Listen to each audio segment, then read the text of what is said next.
Hi everyone, Alan from Newlands Nursery. Hope you are well and coping with the cold weather certainly that we've got here in the UK.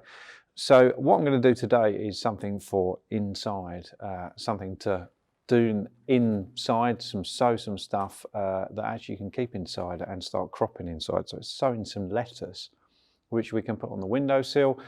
If you've got a heated greenhouse, it would work there as well, but on the windowsill works perfectly well.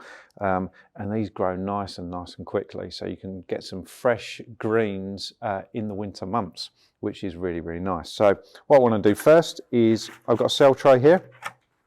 I've got my lettuce seed. I'm going to put some compost in here.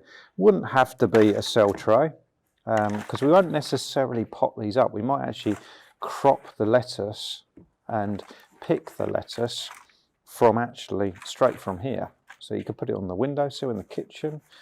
If you've got a reasonably warm kitchen, it will germinate really, really quickly, and obviously you can pick it and add salad, make a nice salad straight from there, which is always good.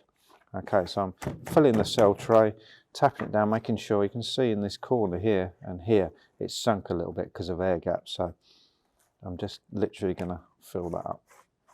Make it nice and smooth. Now with lettuce, certainly this type of lettuce, what we're doing is we're going to put multiple seeds in each cell. And in a second, you're going to see why it's almost impossible to put a small amount of seeds in. They're very, very small. So we want multiple seeds in there, and they'll be ready to pick nice and well. So we just sprinkle over the seed in each cell, just like that. Not really taking a huge amount of care. I'm trying to get it relatively even, but there is no way, especially at this speed, you're going to get an even amount of seeds per cell, but it really doesn't matter. We're going to be crop it from here, almost like baby salad we'll be picking from here, which is good. So it's just like that. Okay, simple as that. If you've got some spare seeds left, make sure you put it back in there. Keep that in a nice, warm, dry place, because once we've cropped these, you can do the same thing over and over again, which is great. So all I want to do now is cover this. So we want a fine layer of compost. So for this today, what I'm going to do is, I've got a nice horticultural sieve there.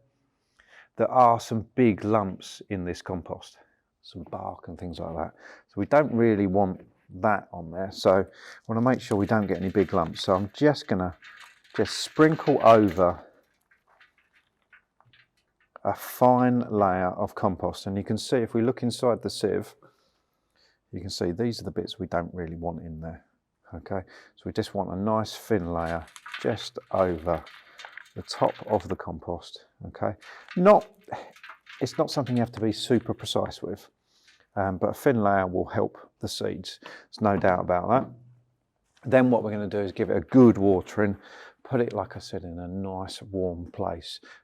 I think the kitchen windowsill is absolutely perfect for something like this, because that's where we're going to be picking it from.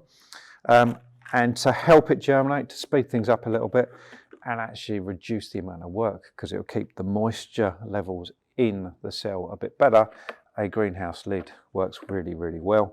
So placing that on after you've watered it is great. But you can make the same, you can do this in a pot, and you could do the same with a plastic bag. Works just as well. So if you've got any questions at all, obviously get in contact. We're here to help. See you soon.